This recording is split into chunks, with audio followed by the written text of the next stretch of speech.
Hello, and welcome to You Write, the podcast where creativity meets community. I'm Rachel. And I'm Matt. Each week on You Write, we challenge our listeners to write a story in just 30 minutes, using 3 of 5 randomly generated words. It's a fun and fast-paced exercise to spark your imagination and get those creative juices flowing. We'll read your submissions, offer feedback, and discuss the unique twists and turns of each story. Whether you're an aspiring author or just love a good tale, You Write is your place to explore the endless possibilities of storytelling. So grab a bag full of wood shavings, get comfy, and let's dive into this week's stories. And remember, the only limit is your imagination and 30 minutes. So let's see what you got. How it do? How you doing? Great. Great?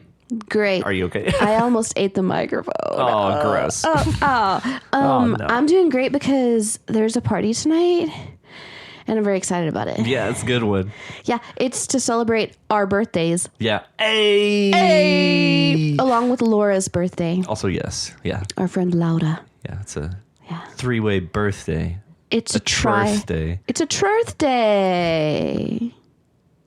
I just came up with that. I like that. Birthday. Birthday. That's perfect. Welcome to our birthday party. Birthday, yeah. It's going to be great because, actually, my birthday was December 29th, but shit went to fucking hell on my birthday, so that was no fun, and there was no celebration going on. And then Matt's birthday was January the 6th. You got it. I believe in you. 6th. Nope. Shit. 4th. Okay, 4th. Yeah. January 4th. 4th. That's me. And Laura's birthday is today. Is today, yeah. So it's actually her birthday, and we're just like totally stealing her thunder. We are. We're hanging on to her coattails. It's fine.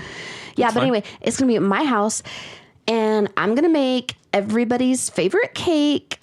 Karen's cake. Oh, yeah. And you make a baller carrot cake. Thank you. Yeah. Thank you. It slaps. Thank you so much. And then also Matt, he might be bringing some shrimps. Shrimps. Yeah. And who knows what else? Maybe we'll put pictures. Let's put pictures in the fucking Discord. Why not? Yeah. Of our party. Sure. Well, let's do it. Yeah. I just never take pictures of anything. I don't either. Ever. So. Have we talked about this, about how my boyfriend is all about pictures? Pictures? No, actually. Pictures? Oh my God. He's always like if I'm hanging out with a friend, he's like, oh, can I see pictures? And I'm like, no, absolutely that's not. Fucking weird. Yeah. Like, no, get your own pictures. Cubans apparently are always taking pictures of every single thing that they do. Disgusting. I know. And I'm like, that is so basic. Like, no. That's my mother. She takes pictures of everything. Is she Cuban? No. Oh, okay. No. Well, look at me. Absolutely not. Yeah, I'm just like, okay, like you can. But then when we're together, he is constantly forcing me to pose for pictures. And guess what else he did? He took a picture of our first kiss. That's cute. I hated it. Because I wanted it to be more, what's the word? Intimate? More naturally occurring. Oh.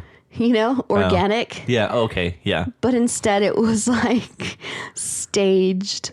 It was so fucking weird. The factory produced first kiss. Seriously. And he forced us to pose for selfies after our first roll in the hay. Yeah. Sounds scratchy. It was. Weird. I know. Anyway. So that happened. Cool. Yeah. So, did you see this week's stories? I did. What'd you think about them? I like them. Yeah? Yeah. Okay. Yeah. There's a lot of Swedes for some reason. A lot of Swedes. So many of them. I can't explain it. I can't either. It's a weird, I guess, like groupthink type of thing. There's a lot of fish in here. A lot of fish, a lot of Swedes. A lot of Swedes. Yeah. Yeah. I have no idea. Who did we decide to read this week? I believe that we decided that you are going to read Richie. So this is an untitled story by Richie. And forgive me, I am maybe going to possibly attempt a slight Swedish accent. We'll see how this goes. I may just give up halfway through. We'll see. I thank you for your attempt. Hey, what's your name, kid? The old man asked with an outstretched hand. The stem of a pipe bounced happily between his teeth as he spoke. Maeve. I'm Maeve, the girl said as she took the old man's hand. He had a firmer handshake than she was expecting given his age. Bjorn. He nodded, and the corners of his mouth drew up towards his eyes. Nice to meet you. What brings you out this way? The old man let go of Maeve's hand. My grandfather is from here, she said as Bjorn tapped out his pipe and stowed it in his jacket pocket. His breath sent great clouds of steam billowing about his head in the brisk afternoon. Do you speak the language, Maeve? Bjorn asked. She shook her head in response. Ah, well, English it is then, he chuckled. Your grandma? Irish, he nodded. Yeah. That's where the name's from, eh? You come up to sightsee? Not much around here except snow this time of year, Bjorn said. He turned back to his pickup truck and began searching through the bed for something. Maeve stood on tiptoes, curious to see what things an old Swedish fisherman kept inside his truck. The truck had seen better days. Then again, haven't we all? My grandfather has... Her voice cracked, and she tried to play it off. Had a cabin up here. He used to talk about it a lot. When he died, I found a will on his desk. He left the cabin to his grandchildren. That's just me now. Bjorn turned back from his truck with a shopping bag in one hand and a small cooler in the other. He set them on the ground and reached into his pocket and produced a bar of chocolate. He opened it as he spoke. Well, I'm sorry to hear about your loss. I know a thing or two about that as well. This helps. He handed her a piece of chocolate before eating one himself. They chewed in silence for a minute. Nothing else seemed important. Bjorn offered another piece before folding the wrapping and tucking it back into his pocket. Tell me, Maeve, he said, breaking the silence. If you've no priorities this evening, do you fancy going out for a bit of fishing with an old man? I'd be glad to have the company. That is, if you don't mind the cold. Maeve didn't know why she felt she needed to go, but she surprised herself with how quickly she answered. I'd love to. Is there anything I need to bring? Nah, I got everything in the truck. I'm going to do a bit of shopping, so take your time. I'll be over to pick you up around 8. He smiled at the stunned look on her face. You look just like Nils, except the freckles, that is. You must get that from your grandma. Bjorn showed up at the cabin just after 8. Maeve got in the truck, and the two of them headed out a short way to the lake. Bjorn pulled a tarp off a previously cut fishing hole and set up a small stove. Maeve warmed her hands over the fire as she looked around. She could see several other camp stoves spaced out across the frozen lake. Did you know my grandfather well? Maeve asked as they sipped hot coffee. Of course I did. He was my cousin. That makes you my niece, you know. I still have all the letters. He reached into his tackle box and produced a photograph of Nils and his wife. A young Maeve sat between them. So, you knew about my grandma being Irish? She said. Bjorn nodded. Who do you think kept up his cabin all this time? I knew someone would be by. Bjorn checked his fishing pole. He had quite a few cousins in Vindeln. It's a small town, you know. They talked and fished. Bjorn asked about work and family, the usual things. From time to time, he offered his own anecdotes and stories about their family.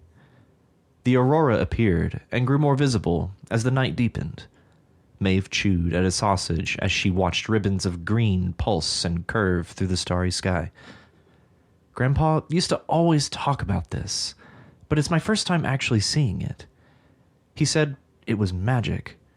He said there's a lot of magic out here. I didn't really believe him until now. Bjorn lit his pipe and reached for his coffee. More magic than you might have time for. Speaking of, do you know how long you'll stay? Maeve drank and reached for more food. The sound of a fish splashing as it left its watery home echoed over the lake. A while, she said. Great. Excellent. Excellent. And also I loved your Swedish accent. That was great. It's subtle, right? It's not very too subtle. It was good. Okay. It's just even if it's a statement, it's a question. Yeah. Yeah. Yeah, I thought that was pretty good. Okay. Cool. Yeah, totally. Okay, so what we have here is Maeve a recurring character? I don't think so. Okay, because I think based on the comments, this may be like a one-off story Okay. from Richie, but okay. I just love this interaction. Yeah, I really, really like it. It's just it's very simple, but yet very magical. Yeah, exactly. Yeah, my comment at the end was simple and beautiful. Yeah. And it just I have just a wonderful feeling by the end of this. Yeah. So it cozy does leave and a good feeling. like cozy and warm despite it being freezing. Seriously, Yeah. I want to Go to there? go to there. Me too. With this guy. Yeah, Bjorn sounds legit. he's the OG. Legit. Yeah. So I was thinking something, Richie, okay. I'm reading a book right now, a Turkish book called Iron Earth Copper Sky, I believe. And it's a classic. It's a Turkish classic. Anyway, and I was talking to the Turkish guy who gave it to me and this week, and I was like, I love it. I love the way he describes like the interactions like between children and all this stuff like so accurately. And the Turkish guy was like, yes, he's known to be an excellent observer. And I was like, that is such a good way of putting it, because it's like his observance of details is what makes him write so, I don't know, realistically or something. Anyway, and that reminded me of Richie's style. Yeah. So that's it's a great like, way to describe it, is observant. Yeah. It's like you're observing exactly the types of things that people say and movements and just little tiny details. And I feel that applies to Richie, and I feel like it really comes out in Richie's writing. Just the way that he describes these simple interactions. Yeah. In such detail, you know? Oh, yeah. Oh, yeah. Yes, things like he nodded and the corners of his mouth drew up towards his eyes. Yeah. Yeah. And the old man let go of Maeve's hand. So it's this occupied scene. Yeah. It's not just two talking heads floating there. Right. Like it's this whole scene, and Yeah. it just feels very lived in, I Yeah. think is how we've described it in the past. Yeah. Yeah. I really like that. Yeah. Yeah. I love that way of describing it, as just observant. Mm-hmm. Yeah.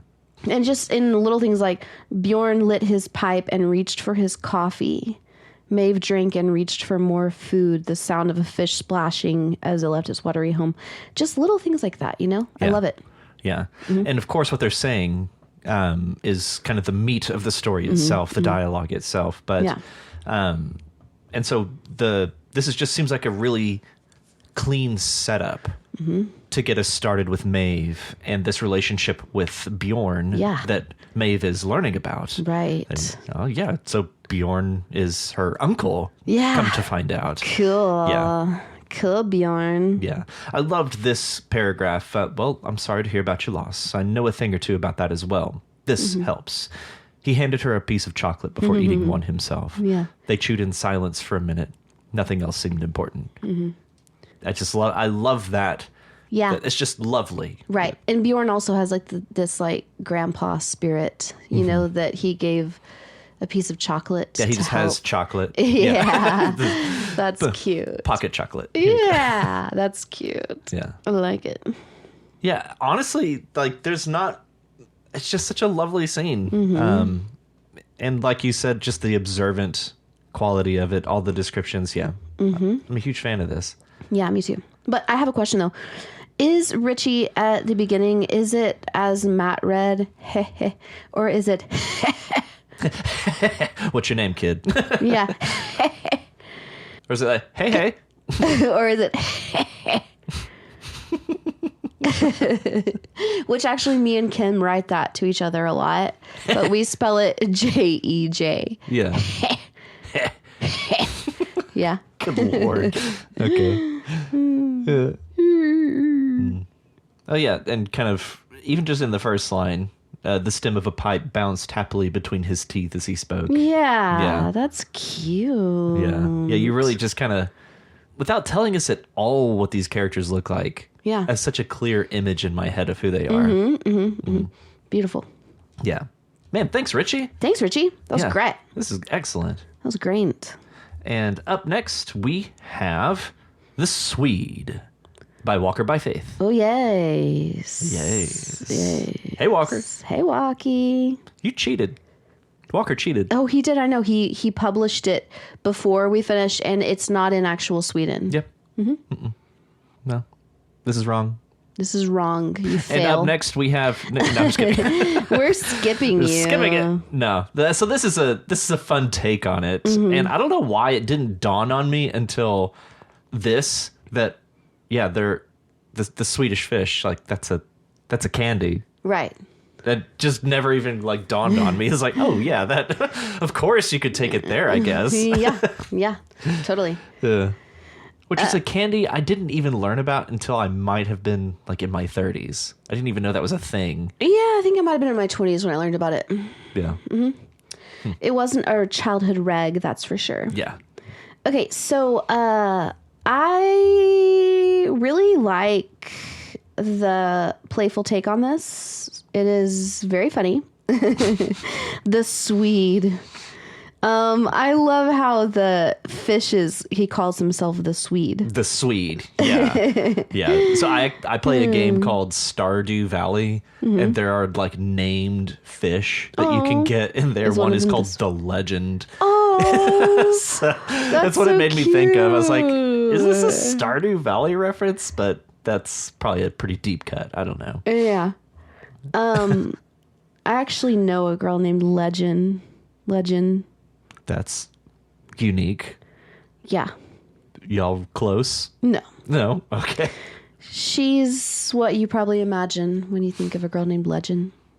Okay, I don't know what that means, but okay. Okay. All right. So anyway, the Swede.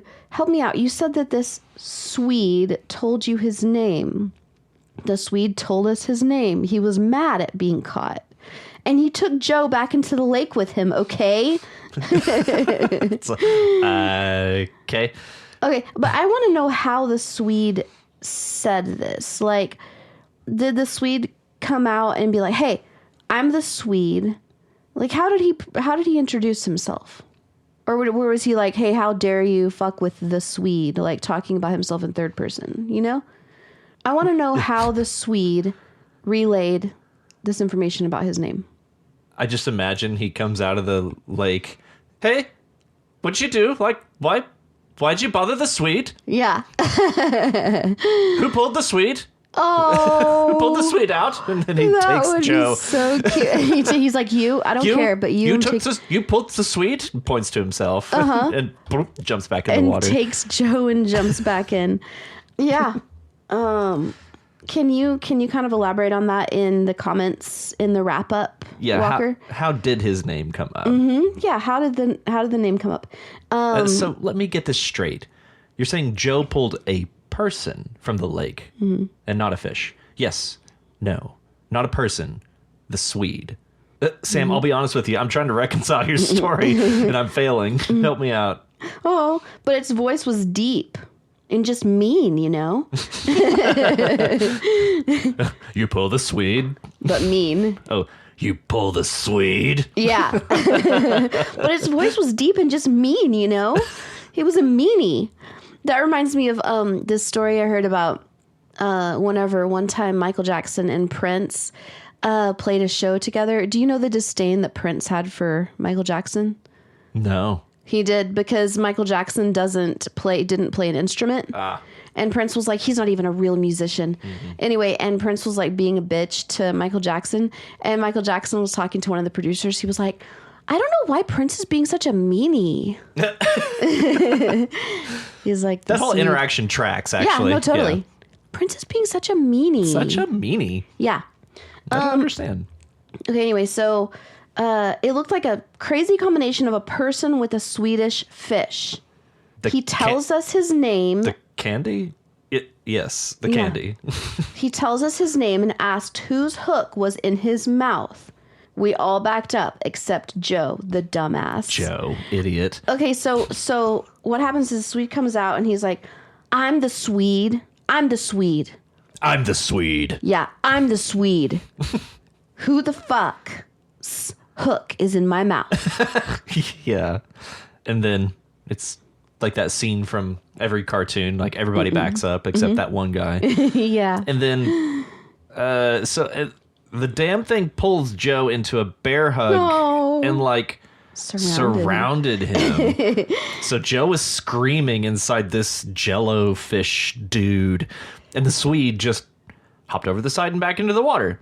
That's my favorite line where it says, so Joe was screaming inside this jello fish dude.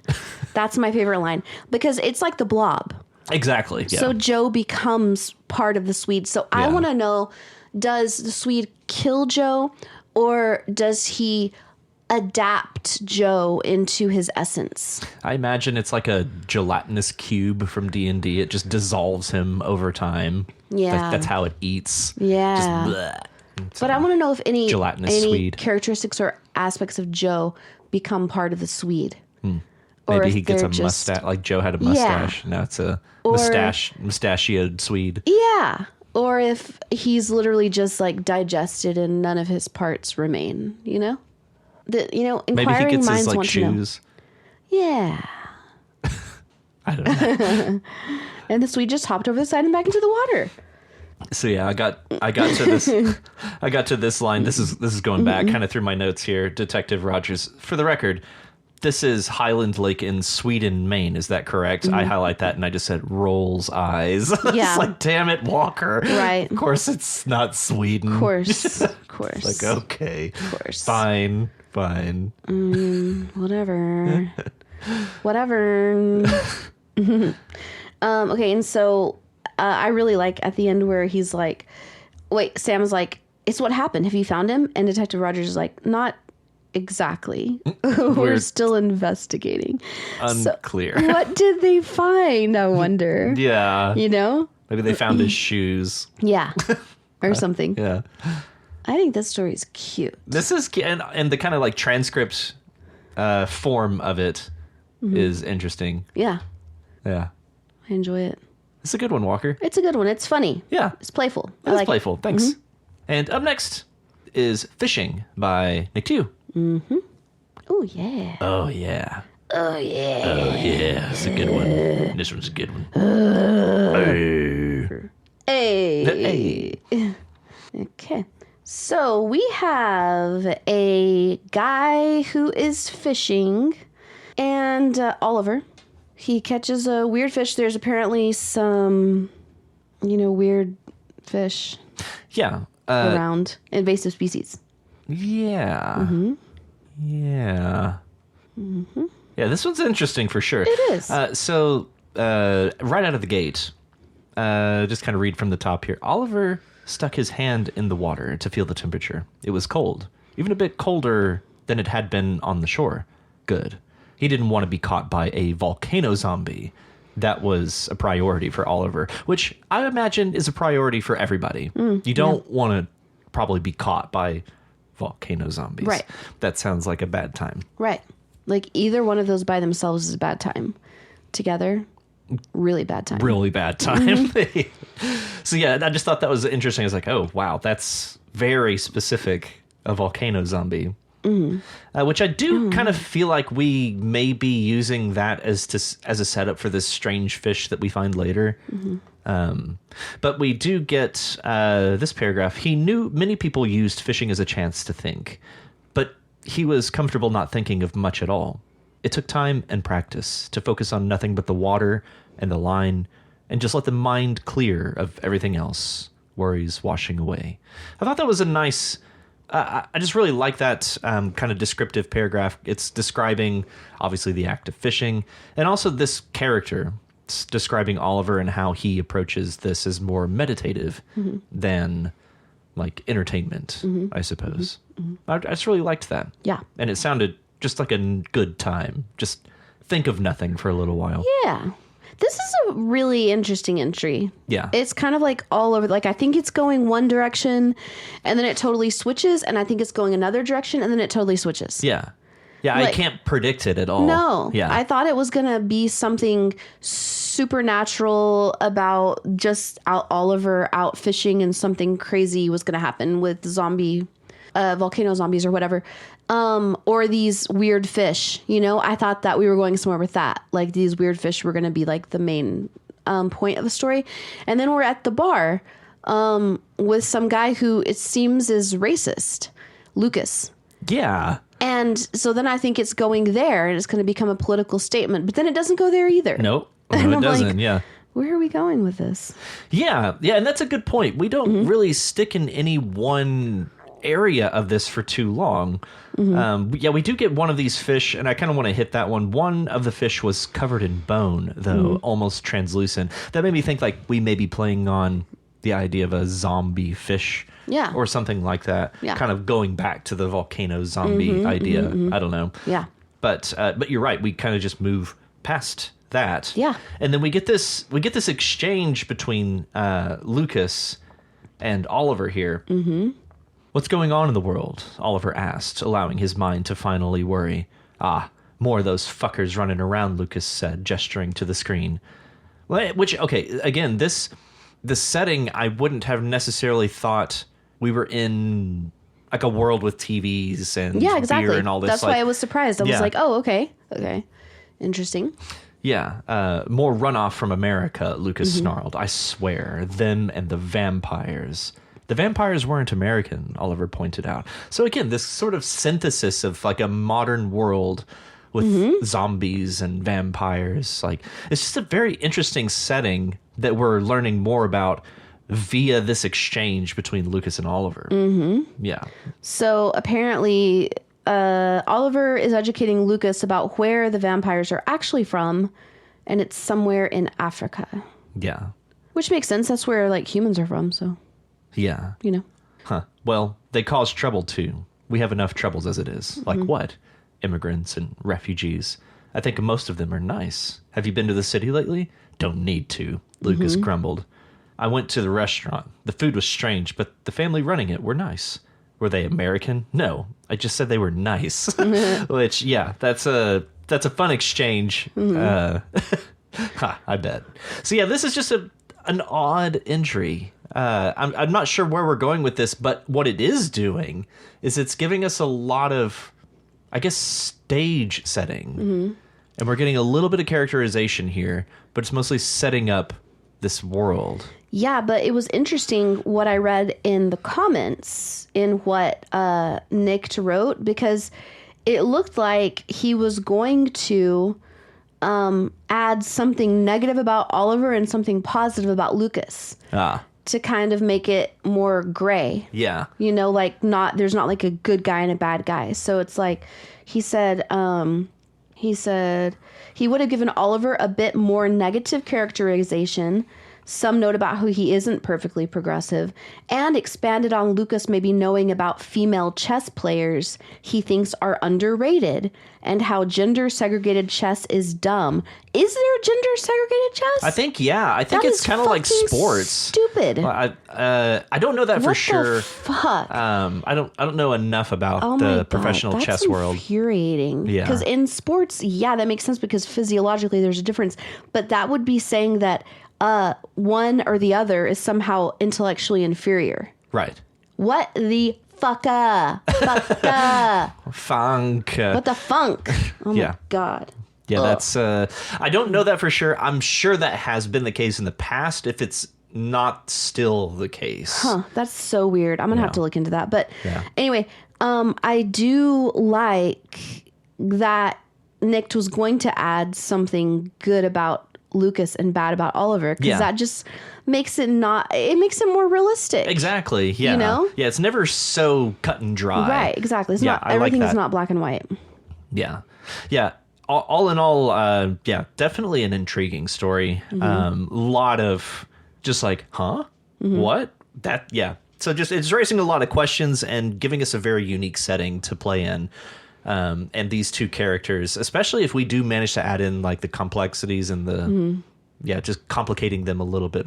I think that would make for this is a great way to just kind of get rolling. Yeah. Yeah. Yeah, it's interesting. It's very interesting. I really like Allfair's comment where they were like, the mention of certain groups being active in London is alarming.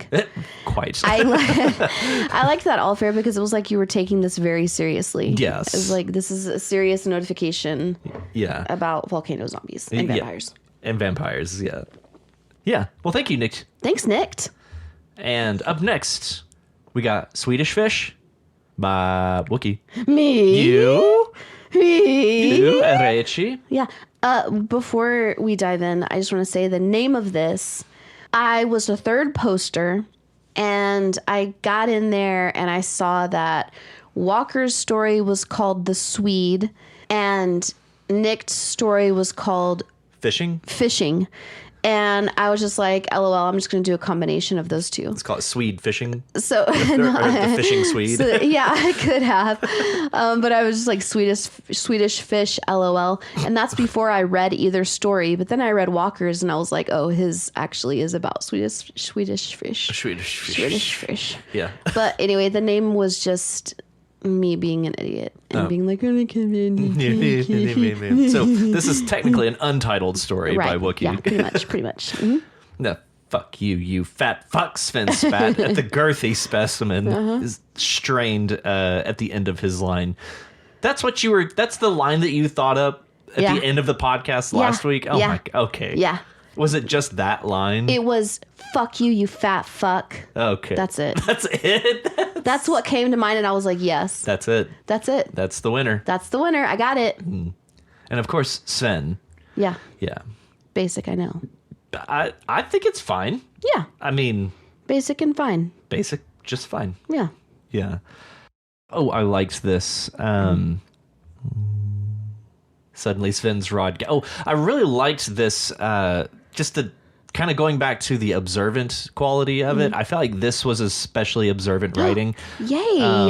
This just right out of the start, obviously just beginning the fuck you fat fuck. Sven spat as the girthy specimen strained at the end of his line.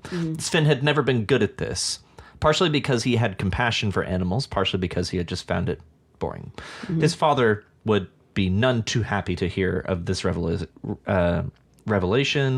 In this part, suddenly Sven's rod gave and he stumbled backward, falling hard onto his rocky purchase. Bastard! Sven shouted as the enormous salmon went out of its way to swim to the surface and leap a few inches out of the water. With its eye trained on Sven, it winked just before immersing itself again. A final fuck you to the incompetent fisherman. Perfect, muttered Sven. Well, good on you, lad, he conceded. I just thought that was some especially observant writing about the fish, the way he stumbles and he falls back. It just felt like awesome. I could very well picture all of that. That's great, because that's honestly something that I'm trying to do in my writing. It came across very well. Yeah. Yay. Okay, great. And to complicate it more is Sven's reaction. Good on you. Has this respect for the hunt, I guess, and the huntee and the hunter. Totally. And he's like, can't be mad about it. This next part, Sven looked up into the periwinkle sky filled with wispy white clouds. Very specific. Yeah. Periwinkle. And I wanted to kind of give the idea that we were not exactly on Earth. Yeah. And this is where it really does start to get okay. Yeah, so despite we're with Sven, who's fishing for salmon, we're in this kind of odd place. Well, it could be Earth because we're in Sweden for sure, but it could be another dimension. Right. Yeah. Yeah. Ahoy there, Sven heard someone calling from somewhere out in the waves. He had been unaware of anyone else's presence that morning. He shaded his eyes. Okay. His eyes landed on a figure, human-like, but the arms... They were flailing wildly and seemed to have no end point. They reached up into the sky and kept reaching, up into the clouds and beyond.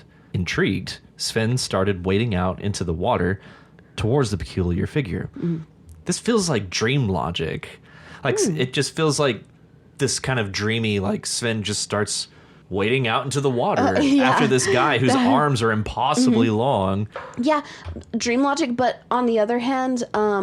I think that in the past, like before technology and before like modernity, I think that when there was a visitor or somebody else, it was far more common to approach them. Yeah, okay, yeah. You know? Okay. And even if I can go back to Mongolia. Even now, visitors are kind of an exciting thing. And when like you see a car or a truck, you're like, what? What? What? And everybody goes outside and is like, what's up? Hey. What's Hey. up? What's going on? What? Yeah. What? And that person stops because they're traveling through the steppe and they have stumbled upon a yurt where they can get milk tea. So that type of thing is common. Okay, and I'm glad you mentioned that because we do eventually meet this guy whose arms are impossibly long. Yes. My name is Ibardo. My name Yabardo. Mm-hmm. I friend the father, said the strange person. Sven furrowed his brow and tried to make sense of what Yabardo was saying. Excuse, Swedish know my language, Yabardo chuckled. You're a friend of God? The father? Sven smiled slightly, trying to put the stranger at ease. Yabardo broke into a riotous laugh at that point. When he finally got hold of himself, he said, "No, I friend you, father." Oh, that was good. That was good, yeah. Sven realized that Yabardo was saying he was his father's friend, which, again, this just kind of misinterpretation is just... It's always delightful, and especially somebody who's as jovial as Yabardo. Yeah. This is just such a delightful exchange. And this type of exchange is every single day of my life. Yes. Yeah, that's why this feels very accurate. This is very, very, very accurate. Yeah. You fathers send me. Tell you follow. Come. Where are we going? Sven asked, not feeling exactly eager to go anywhere with this strange person. We go, bitch! Yabardo declared gleefully. Bitch. Bitch? He accompanied the word with some crude gestures to confirm Yabardo's meaning. Yabardo again loosed that roar of laugh and shook his head. No! He insisted at his point. He points towards the beach. Yeah, and by the way, like whenever I was typing this, I was like, okay, I don't know that my readers are going to know what I mean whenever I say he accompanied the word with some crude gestures. Because for us, and I don't know if we've talked about this on the podcast, but for us, bitch is like a mean lady. You bitch, you know? Yeah. But in a lot of other places, bitch means prostitute. Yep, we have talked about it. And this is actually kind of inspired from a reading that I think I've talked about here too, that I did. Like I did a writing sample with a student from Turkey. Yeah. And they were like, this beach bitch. Yeah. Yeah. And they were like, and I was like, what did you do last summer? That was the prompt. And this person was like, I go bitch and this and this and this. And I had just come back from Turkey where, I was staying with these Turkish guys, and one of them was telling me about how he sometimes goes to the bitches on the outskirts of town, the whorehouse, you know? And so whenever I read that writing sample, I was like, okay, he goes to... All right, no. Yeah, okay, But he actually meant to say beach. Yeah. To which we get Sven couldn't help but join in Yabardo's laughter. You want to go to the beach? Sven really exaggerated the e in that last word, beach. Yabardo smiled and nodded. Yes, we go, bitch. We talk. Yes, Yabardo sounds like a good time. he is. He emerged from the water and stepped onto the sand. His never-ending arms stopped trailing behind him and started leading the way instead. Sven watched as thick, dark clouds suddenly accumulated in the sky above. The clouds quickly thinned out. That's tough to read. The clouds quickly thinned out and separated into columns of swirling smoke. 5 of them. From the heavens into which Yabardo's arms reached, the 5 columns began to gently descend, creating the appearance that Yabardo was commanding them like some bizarre puppeteer. The smoky columns settled onto the beach before him and formed a circle before materializing into human-like figures. What? I struggle. I struggle. Like this What part? What part do you struggle with? Like, what do you mean? Like what's happening? Like who is Yabardo? And the 5 columns. Well, we don't know that yet. Okay. Then the struggle is earned. Yeah. We don't yet know. The 5 seething figures simultaneously turned, their identical amber eyes trained on him. Yabardo turned back and looked at Sven. Seeing his look of apprehension, he threw back his head and laughed. Come, bitch, we talk. Uh-huh. So Yabardo is otherworldly. Yes. Yeah. Which makes me wonder if he is a friend of his father, who is Sven's father? Yeah. Then? So So this is obviously very intriguing, and I'm assuming you have more, or do you know what's going on here? Or is this kind of like a discovery process? It's a discovery process, but I do have some ideas. Okay, right on. Yeah. Cool. But it's a discovery process. Yeah. Yeah. Well, I like these guys, especially Yabardo. Mm-hmm. He's and actually, by the way, with Yabardo, I created his name using a method that I believe Nicked mentioned. I think it was Nicked, of taking, or was it Nicked or was it V? Of taking actual existing names and then scrambling the letters. Oh, I have to go back and listen. I'm not sure. Maybe it was V. I don't remember, but either way, that's what I did, because actually this is Oddbayer. Oddbayer. My friend, my Mongolian friend, Oddbayer. Nice. But I just mixed the letters around. Oh, nice. Yeah, there it is. Uh-huh. Interesting. Yeah. Yabardo. Yeah. And I was like, actually, that's kind of a good name. Yeah, it is. Yeah. I'm a fan of these guys, and I'm really curious to see what's going on. What do you think is going on? I don't even want to hazard a guess at this point. Where's your mind go? Where does your mind? My mind was doing its best to just visualize it, because the idea of the basically never-ending arms. Yeah. Frankly, it wanted to go to Bathos, which actually kind of lends to the story because of who Yabardo is and like how he speaks. But I kept picturing like a insanely long and tall, wacky, waving, inflatable arm flailing tube man. Okay, yeah. But Yabardo is kind of regular size person. Right, but his Except arms. for he's also very curvaceous, but he looks male. And actually I took that inspiration from the bootylicious man at the grocery store. I thought that was probably why. Yeah. But his arms, though. His arms, yeah. Oh, man, I don't want to hazard a guess. Okay. Yeah, I don't want to influence you if you, just, you let me know. I will. Yeah. Oh, I will. Thank you, Rachel. Thanks for reading. Yeah. Yeah. I love Yabardo. Yabardo, cute. He's so cute. And up next is What Moves Under the Waves by V. Hey, all fair. Hey, all fair.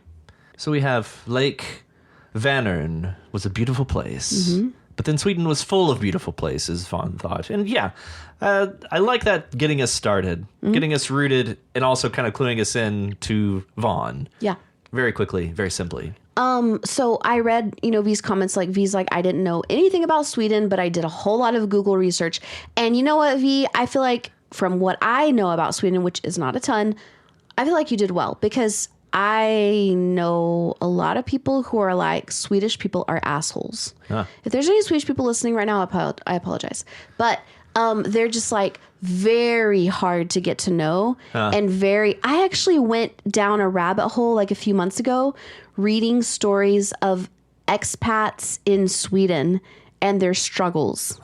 And everybody was like, I finally had to leave because I was so socially isolated. I could not make friends. Like nobody, Swedish people basically hated me, and I just was not able to. And I read stories like that from a lot of people. Interesting. Yeah. So I feel like you maybe stumbled across similar stories, V, in your research, because that's kind of like what comes across here. Yeah. Yeah. And one thing that does in the first few paragraphs here, it was up at the point I highlighted, also alcohol was so expensive, and there was only one national chain of stores you could get it from if you wanted to drink outside of a bar or restaurant. At this point, I just realized like how many cultural details are included in the beginning of this story. Yeah. It feels almost like educational. Right. But I feel like it is, though. Yeah. And so whenever I read the comments, I was like, oh, wow, this is just from you sitting down and doing some research on it. It felt like you knew, I guess to take it back to Sanderson's iceberg, like I can see what feels like a full iceberg, despite you just giving us the tip of Yeah. it here. Like Yeah. it's very well set up in this way. It really is. Yeah. Yes. There's just a lot of details in here. Swedish cultural details that felt very earned. Yeah, and honestly, it's weird because whenever I was first reading this, before I read the comments, I was like, I feel like V researched this really hard. Yeah. And then V confirmed that in the notes. So yeah, that definitely comes through. Yeah. Yeah. The effort into the culture, the research into the culture, definitely comes through. I kind of wonder if Swedish people are similar at all relationally to Mongolians, because they can get that they kind of give that vibe too of just being like, I don't give a fuck about you, you know. Interesting. And the eye contact thing also. Eye contact is not a thing, like you don't do it. And so I don't know, I'm just like seeing some cultural similarities between Swedish people and Mongolians. And if you ever want to make friends in Mongolia, you have to get to the point where you're just like, I don't give a fuck. Yeah. You know? Yeah. You can't be too eager. You cannot be the eager American who's like, hey, let's hang out. Hey. You can't do that. You have to be like, fuck you. Yeah. What? You're still here? Yeah. Yeah. Exactly. It made me think of what I've heard about Dutch people, and that's not quite right either. What I've heard about Dutch people is they're like brutally honest, like painfully honest. Yeah. Like they hey, won't sugarcoat anything. You're fat. Yeah. Hey, you're fat. Like you're eating too much. Yeah. You need to stop. Yeah. You need to stop. Right. Yeah. It's going to kill you. Right. Yeah. You're gonna be a die complete early. stranger. Like they'll say you're that. gonna like approach a stranger. Hey, has anyone told you that you need to stop eating so much? Yeah. You're gonna die young. Yeah. Stop. Yeah. That's what I've heard about Dutch people. Yeah. But yeah, so that's kind of what it made me think of. But to kind of round it back here, we have these two characters, Vaughn and Mikael, I assume is how you would say that. I think so. And so Mikael is one of the few people that Vaughn has found that will spend some time with him, this expat, as you were mentioning. And so we get into more of the struggles that Vaughn has. But it seems like Mikael is making an effort to try and get to know Vaughn. Because he has ulterior motives. Yeah, he does. Yeah, he does. But yeah, we get this part. There must have been something that drove you to come here from America. Vaughn shrugged. I guess. A job's a job, right? There was more a conversation he'd had. This was more of a conversation he'd had with nearly anyone since he'd come here. And just the way that Vaughn is having this conversation, I feel like is also kind of a clue into the Swedish culture as well. Kind of this shrugs it off. It's just a job. Yeah. Job's a job, you know? And also kind of clues us into this, just the emotionality of Vaughn at this point. Yeah. Just kind of feels rejected and dejected. Yeah, that comes through very, very well. Yeah, I guess. A job's a job. Basically, just not putting any kind of hope into this interaction. Yeah. Not thinking that it's going to actually end up going anywhere. Yeah, and it looks like Vaughn's already making progress with his like mindset shift, because he's like put out a beer bottle for Mikael and was like, you can pay me back later, because he realizes that Swedish people do not like it when you pay for them. Yeah, thinking that now they owe you. Yeah, and like it's almost like you're forcing your generosity on them, and they're just like, ew, stop. Or that they're in need of your charity or something like that. Yeah. Some kind of mentality like that. You're getting better, but your pronunciation still needs work. This comes up multiple times. I know, sighed Vaughn. Mikael was much more deft than Vaughn at handling the fishing rod and casting a line. No, you have to cast gently. Turn your body more, at an angle. Less than that. A quarter of a turn, and hold your arms straight, up at eye level, and flick your wrist gently. Have you not done this before? You were not honest when you told me you know how to fish. I was. It's just been a while, a really long while. This is the part that made me think of like Dutch culture. Just like brutally honest. It's like, you weren't honest with me. You told me you knew how to fish. It's like, it's just been forever. But yeah, I haven't fished since my dad died. And so we're getting deeper into the character of Vaughn now. Yeah. And it's because Mikael is asking these things, like probing. Yeah. Like, but I really like V. I feel like you really did a good job of like describing the interaction. And like I said, I'm not too familiar with Sweden, but this to me seems like you're describing an interaction between Mongolians.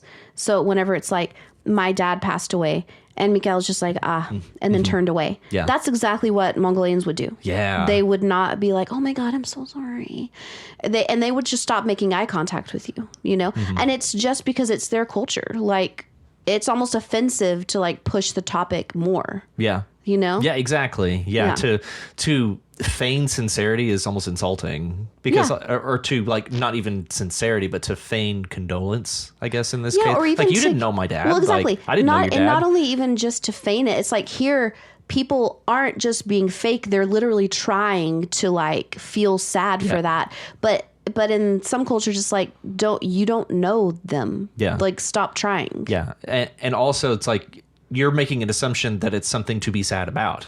Yeah. Like, so this guy's dad may have been a complete asshole for all we know. And like, he's not actually sad. Like, you make assumptions in those cases. But I also really appreciated that aspect of it. No, I'm sorry. No, my condolences. Mikhail was looking away from him again. Yeah. I really liked that. Yeah. Really liked that. That was great. Greatly described. But then Mikhail begins to open up a little bit. My papa, he was a professional fisherman, so I grew up doing this. But he told me to study harder in school than he did. Go to university, get a degree in something, said Mikhail. And so that felt like Mikhail was putting himself out there. Right.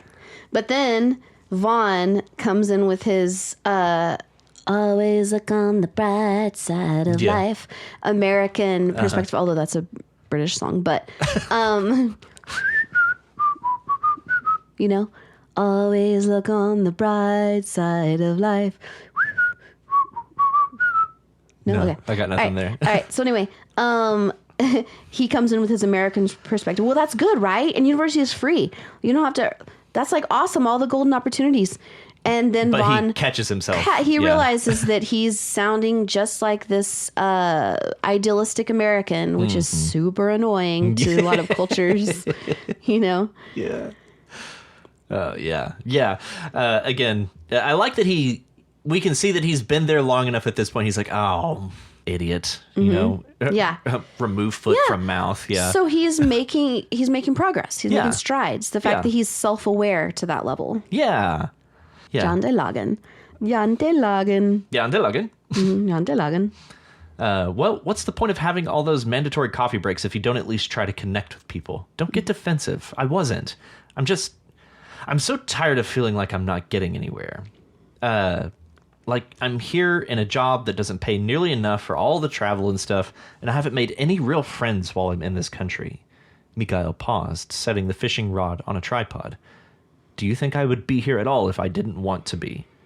I get it. You felt sorry for the dumb American. And this, again, excellent characterization. You felt sorry for the dumb American who's only here for a temporary contract with your company and kept making dumb social mistakes and tries too hard.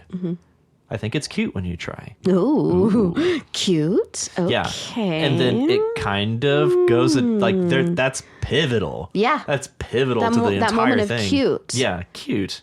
Vaughn suddenly realized that Mikhail had moved to sit closer to him than expected. And you kind of did signpost this by Mikhail opening up about his dad after mentioning that Vaughn's dad had died.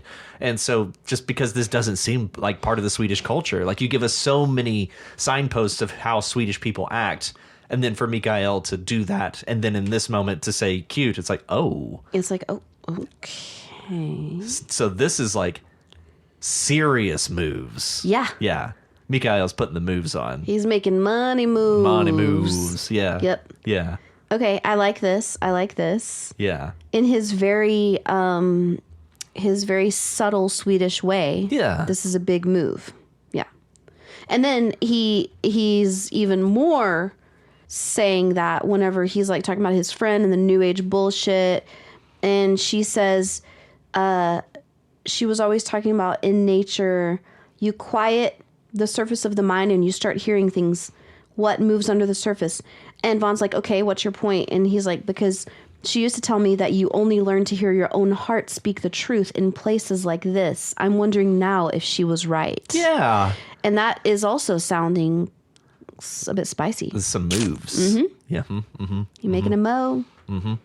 And also, I love that sentiment. You quiet the surface of your mind, you start to hear things, what moves under the surface, beneath the waves. And to learn, you hear your own heart speak the truth in places like this.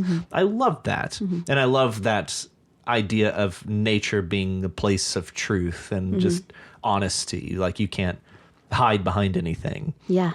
And then they sat in silence for a while after that. Soft lapping of water from the swishing that came from the gentle curve of the boat's motion. Not in words so much as a hum of feeling, a wanting to seek out warmth after feeling cold for so long. Excellent. I like that so much. I love the way it ends. Neither of them were concerned with reeling the fish in. They both had something else to focus on in the cool air and brisk chill, where Vaughn had finally found a source of warmth. I like this ending a lot because it's romantic, but it's very subtle. You know? Yeah. It's just hinting at something that you know is there, but it's not like over the top direct. Yeah. It is très romantique, though. It is very romantic. It is. I love it. And again, just the way you use the subtlety of the Swedish culture that you spent so much time developing. Yeah. And to use that subtlety at the end this way. Wonderful. Yeah. Lovely. Very lovely. So good. Thank you very much, V. Thanks, V. I loved this. Oh, and the show that V is referring to, I believe, is Heated Rivalry. Heated Rivalry. Yeah, so Heated Rivalry. This is it is a good show. It is a good show, no doubt. Awesome. And yeah, whenever I got to the end of this, I was like, V's probably watching Heated Rivalry. It's, and V said that. Yeah, said absolutely. as much in the comments. Yeah, and I can, I appreciate it. I appreciate this story for that, if nothing else. I really like this story. This is an excellent one. Yeah. Thank you very much, V. Thanks, V. And our final story for this week is Another Piece of the Puzzle by Steve. Yes. Okay, so it seems that we are picking up from last week's story. Yeah, which was not necessarily obvious from the get-go. No, it took me definitely a minute to figure that out. Yeah. But last week we had, what was his name? Chris. We had Chris losing his shit over a puzzle. Yeah. And then we ended with a cliffhanger where Brian. Yeah, Brian and Jan. And Jan was like, we should have stayed. And Brian was like, if I had stayed, I would have gone crazy myself.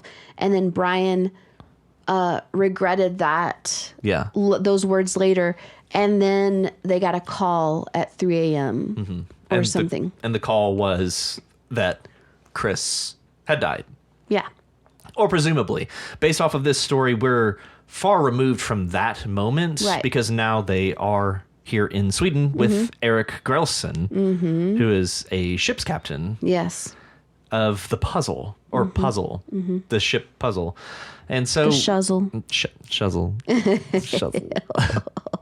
Yes, the ship called Puzzle. It's like a horse named... Secretary? Yeah, or Napkin. That's a pretty rad name, actually. I know. What's your horse's name? Napkin? Napkin. Obviously. Duh. Look at him. Yes. Okay, so anyway, they are there because they have found that something that Eric and Chris talked about had somehow influenced Chris and his whole puzzle obsession. Yeah. Oh, yeah. Okay. So we get this part in dialogue. Did you notice the name of the boat? Jan asked. No. What is it? Puzzle. Damn. Really? Yeah. Really. Eric hopped on board. So we move on. We get this part where they start talking with Eric. And so this paragraph beginning, Eric helped them with their poles, showed them how to cast and reel in their lines, Brian on the left side and Jan on the right, so they could cast over water and not snag something or someone.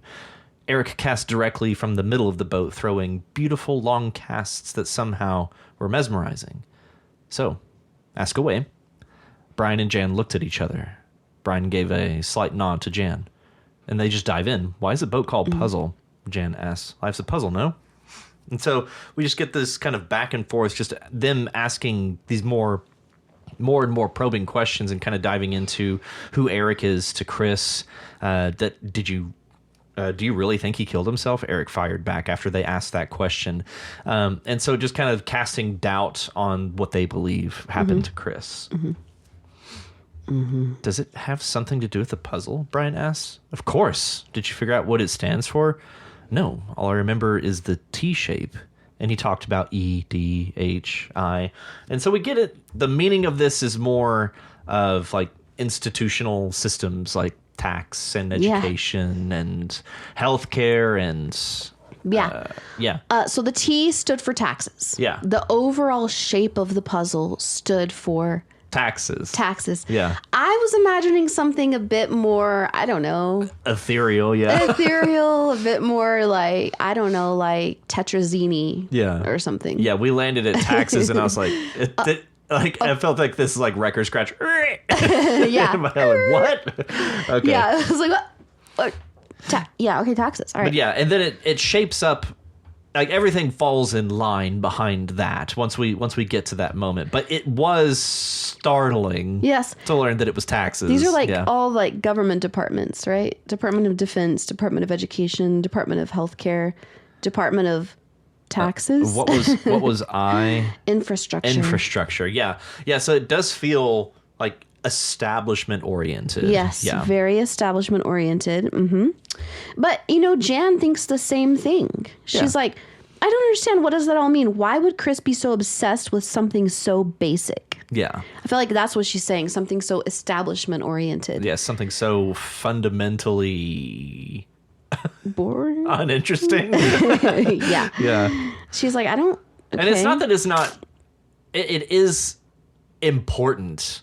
And it is interesting in its own way, but in this way, it feels like it felt like a non sequitur to the whole premise of what we set up in the first part. Yeah. Okay. And so then we have Jan's like, why would he be obsessed with something so basic?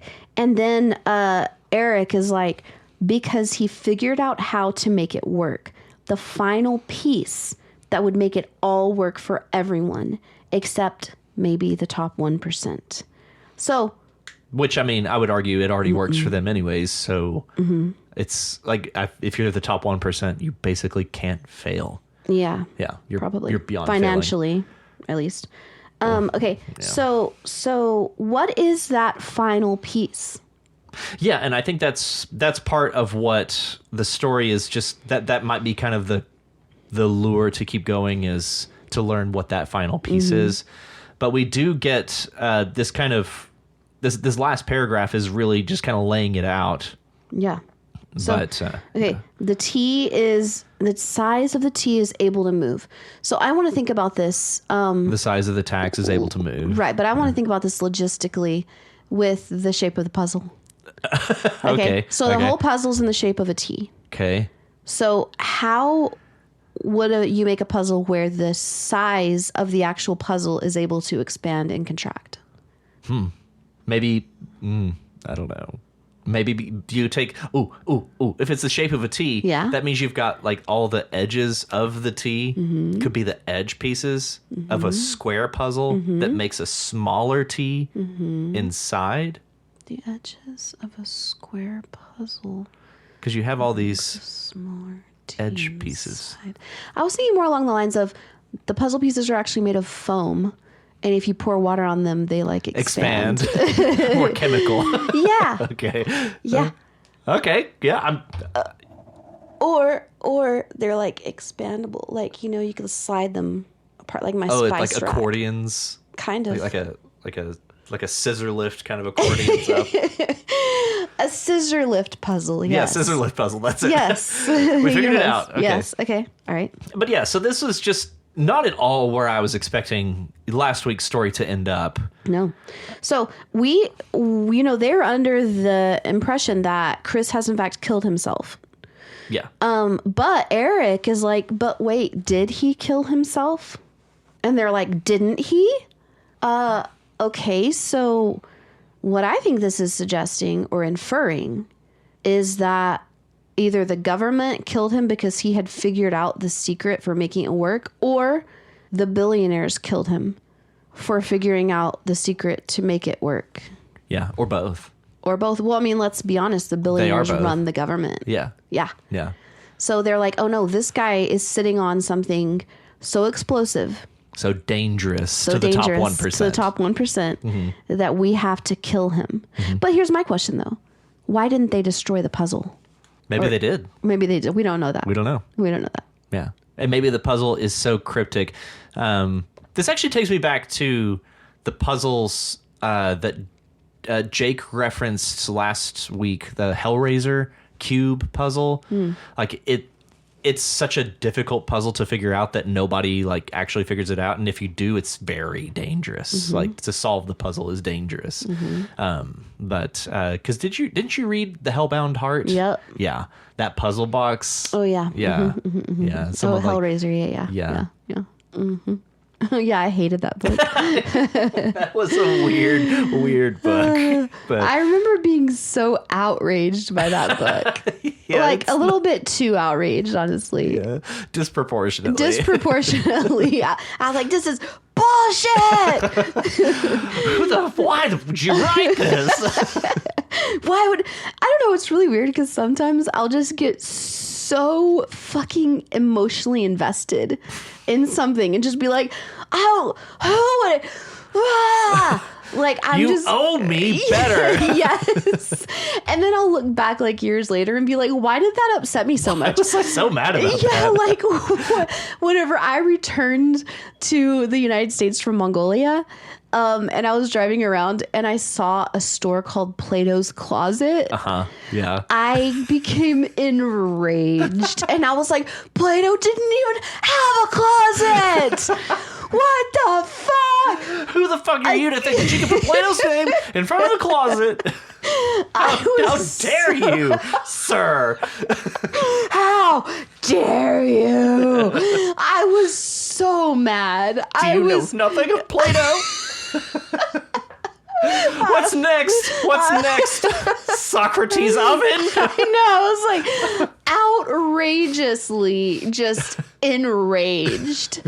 And now I look back and I'm like, that was weird. Why? Wasn't that weird? Yeah, it was a weird time. I don't get it. Anyway. Yeah. So that's where we landed Right. at the end Yes. of this story. Yes. Yeah. Yeah. Okay. Yeah. Again, Steve, not at all where I expected this to end up, but interesting nonetheless. Yeah, very interesting. yeah. And I want to know if was that the final piece, what Eric just said? Or is there a final piece that we haven't been told yet? Yeah. Is there more to this obsession that Chris had? Right. And who killed him? Yeah. Got to get to the bottom of that. We've got to figure that shit Got out. to figure it out. Yeah. Yeah. Well, thank you, Steve.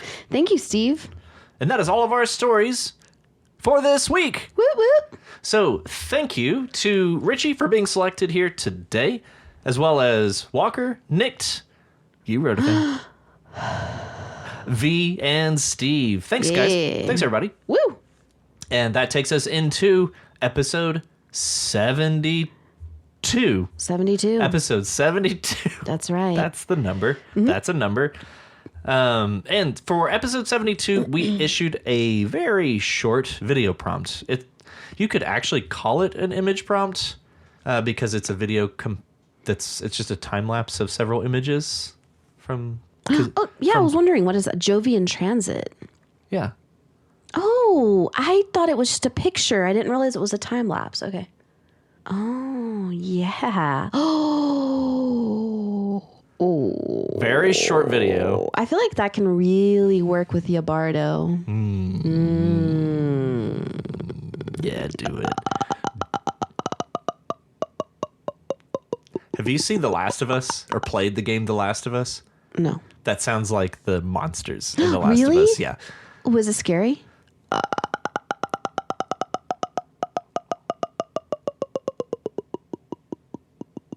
It's kind of Okay. scary. Okay. Okay. I'm out of breath. I'm so tired. I'm exhausted now.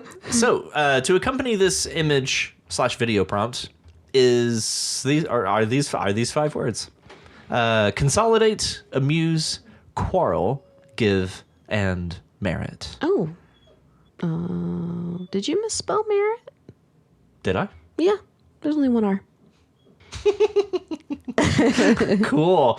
Yeah, I misspelled merit. Okay, just checking. Alrighty, so It's consolidate. those double consonants, man. They fuck me up every time. They're bullshit. They're bullshit. They're bullshit. Yeah. Which there wasn't even a... Because quarrel has 2 R's, but merit is, yeah. has 1 R. Yeah, you fucked up. It's all the worst. Yeah. It's the worst. It's the worst. Okay, consolidate. To put things together to make them solid. To bring multiple disparate pieces together. I wouldn't call them disparate. Consolidate. I would call them different, but not disparate. Okay. Yeah. Like they're going to be related pieces. For example, if you consolidate your student loan debt, they're all different student loans, you know? Okay. Yeah. And so you're putting them all together into one. Consolidate your assets. Yeah, you're right. Yeah. Yeah. Put them all together. It's a verb, obviously. That's all that it is. What else can you consolidate besides assets and student loan debt? I feel like you can consolidate information. Yeah. Like your notes, consolidate all of your notes into Yeah. one. Yeah. To one entity. Entity. And our next word is amuse. Amuse. Amuse. Amuse. This is an interesting word. Go amuse yourself. Yeah.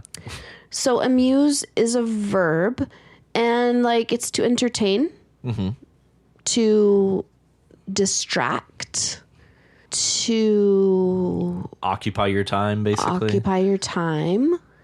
It's weird because amuse. It's like anti-muse, like against muse. Well, a in the Greek prefix is anti or against, but in the Latin prefix it means to or towards. Oh, towards muse. Which I kind of think it's that one. Yeah, almost certainly. Yeah. But yeah, That's amuse. irritating. Why are they so different? Yeah, so the same. Yet so the same. It's so interesting. I almost feel like I don't know this, but a lot of times whenever we're using the Greek prefix a, it's pronounced a, whereas when we're using the Latin prefix a, it's pronounced a. So like asexual, Yeah, sure. symmetrical, Asymmetrical. asymmetrical. Yeah. You know, but with this is amuse. So with the Greek one, it's more pronounced a. You know. Yeah. So amuse towards muse. Yeah. And, you know, amusing can be used sarcastically, which I really like. So if somebody does something and they're like, that's not good, you can be like, this is very amusing. Very amusing. Yeah. Yeah. So you're How not amusing. right. So you're not really saying something positive about it necessarily. It's just like, you did occupy my attention for a few minutes with that. Yeah. How That's all I'll give you. Rolls Yeah. eyes. Yeah. Exactly. Yeah. And our next word is quarrel. Quarrel. Well, this is a Quarrel. great word, actually. And, you know, it's a noun and a verb. And Quarrel station? quarrel station? Correlation. It's a correlation station. The quarreling chamber. Yeah, it is. Yeah. Yeah. Let's go to the quarreling Quarreling station, chamber. yeah. You know what? I feel like every house should have a quarreling chamber where Yeah. you go to do your fights. It's just a boxing ring. Or to verbal fights. Verbal fights. Yeah. Like you just Quarrel go into the closet and close the door. and quarrel. Yeah. Yeah. But then once you step out, then you have to be like, cool. Yeah, we're good now. All That's a great idea. the hatchet's buried. Right. Yep. Okay. Anyway, no, it can be an adjectival noun because as an adjective it would be quarreling. Quarreling, yeah. But or querulous. Querulous station. or quarrelicious. No, I mean like a person is very querulous. Querulous. Yeah. So to fight, to argue, to quarrel. It's verbal. It's not physical. Yeah, generally. Maybe exclusively. It's verbal. Yeah, I can't think of a time when it was physical, but let's go have a physical quarrel in the quarreling chamber. That'd be interesting. I challenge you to a quarrel. Takes off gloves. Slap. Yeah. I like that idea. Let's do some quarrel challenges tonight at the party. Okay. All right. Yeah. Sounds like something people do at parties. Yeah, why not? Quarrel challenges. It would be fun. Okay, so anyway, next up Is give. give. Okay, give is a verb. Give can mean so many things. These days it means like, okay, that you're really giving I don't know. You're giving your all. That's what I was gonna say. I was gonna be like, you're really giving Marilyn Monroe right now. Oh. You know? Oh, yeah. You're kind of giving Where's Waldo right now. Yeah. I get that. Yeah. Yeah. Because he's got the glasses, he's got the striped shirt. Striped. The striped shirt. Yes. Stripedy. You're really giving, it's like you're looking like, or whatever.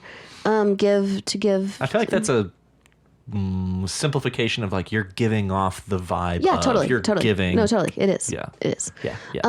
Give is to transfer something from. Offer. Yes. Something. To offer something, to transfer ownership of something. Yeah. Give. You could also give up. You could give in.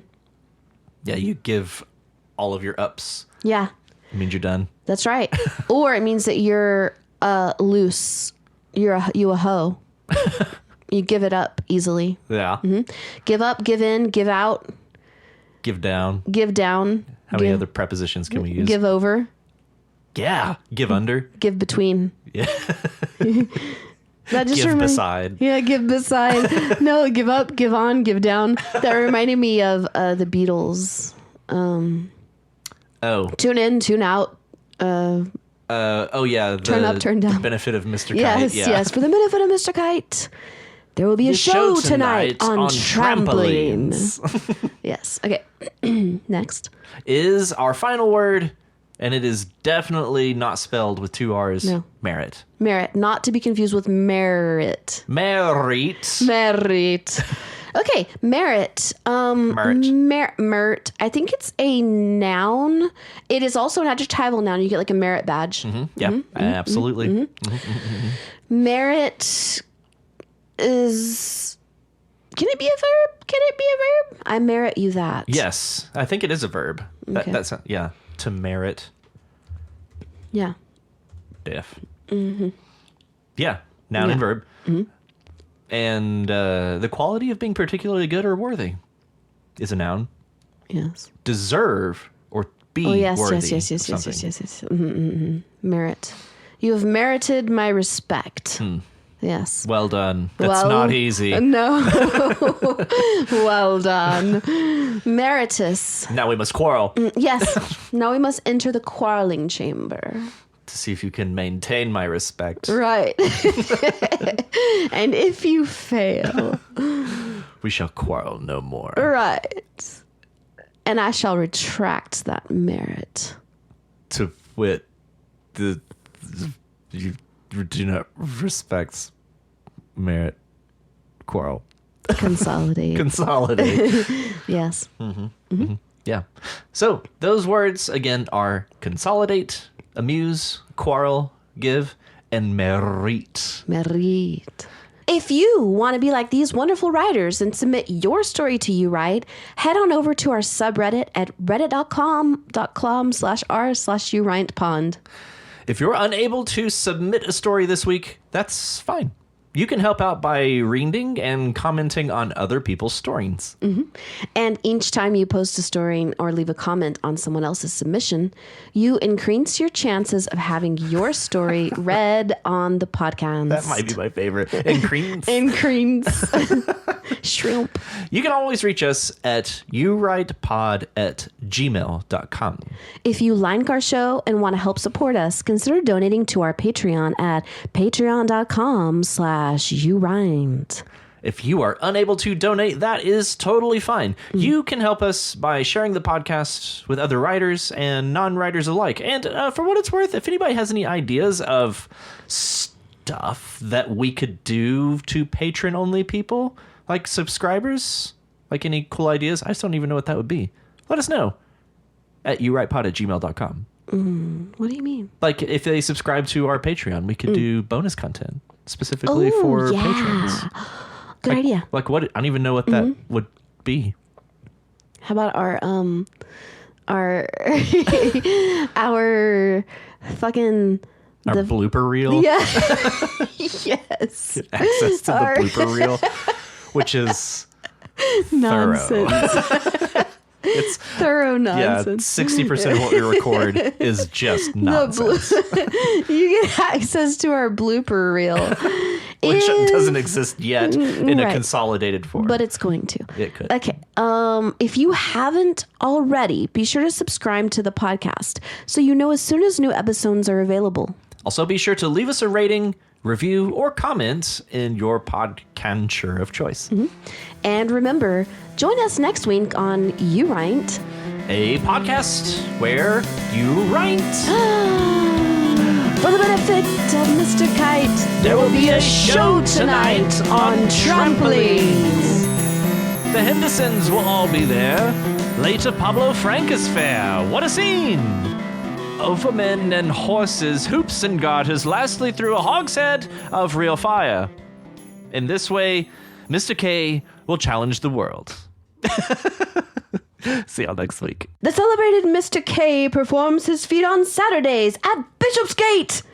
The Hendersons will dance and sing as Mr. Kite flies through the ring. Don't be late.